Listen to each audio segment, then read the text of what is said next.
So there's an interesting story about two evangelists, Billy Graham and Charles Templeton. Both men were gifted speakers and drew crowds in the thousands to their meetings. In fact, Charles Templeton had 91,000 people come out to hear him speak. But in 1948, both men were faced with different philosophical criticisms regarding the Bible, and Billy Graham responded after much prayer and said, "I don't know how to answer all the questions that the critics are asking me, but I'm going to choose to allow faith to go beyond my doubts, and I'm simply going to believe."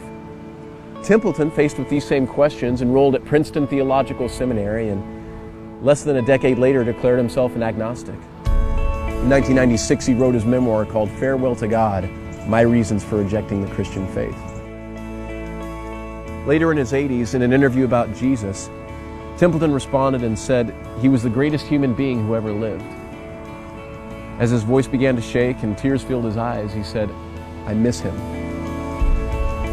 I think this story holds significant weight for me as a Christian because it addresses something at our core that I think, if we're honest, most of us are really intimidated by, and that's belief.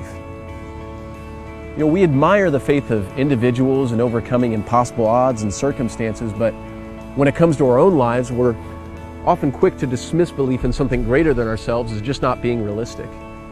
I mean, we feel foolish. How can I give an answer for faith in a God who is invisible from my sight?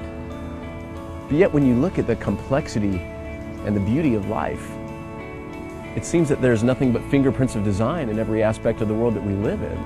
So what, in essence, is forced upon us is a choice of belief or unbelief. Jesus said in John 14, verse 6, that I am the way, the truth, and the life. No one comes to the Father except through me. In essence, what he's saying here is that no religion is the way, no religion is the truth, nor is it the life, not even the one that you're practicing. What gets you to God is not religion. It's a relationship with Jesus. Religion is helpful only to the extent that it serves this higher purpose. The way, the truth, and the life has never been about Christianity, about right and wrong, following all the rules, or even morality. It's always been and will always be about simply knowing Jesus. I love what Charles Spurgeon once said, in that we will never find happiness by looking at our prayers, our doings, or our feelings. It is who Jesus is, not who we are, that gives rest to the soul. I think back to 9/11, when churches across the country were packed with people seeking God in the face of tragedy.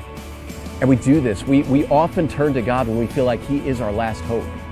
But what ends up happening is we hoist our prayers towards heaven as if we were picking a lottery ticket. You know, hoping God hears us, hoping that we get an answer. When the fact is that God told us He would never leave us or forsake us. He's been there with you the entire time with arms wide open. The Bible says, you will seek me and find me when you seek me with all your heart. He's calling you. It's His presence. The furiousness of His love towards you. His one desire is a relationship with you.